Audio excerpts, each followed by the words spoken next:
কেন কেন আমাকে কৃষ্ণ কথা শোনাচ্ছ না? কেন তুমি আমার থেকে ফিরে চাইছো না?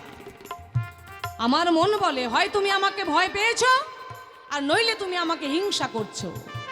কিন্তু দেখো সাধু, এই দুটোর মধ্যে একটা থাকলেও তো সাধু হওয়া যাবে না। মীরার যা দেখলাম ঠাট, আমি তো মীরা নামিলাম জিরা। ওরে জিরা, জিরার যে দাম বাজারে কিনতে যা 750 টাকা কেজি নিচে, তো আমার খেপার দাম 1 ফোঁটাও নাই। হুদাই ফসা ফস।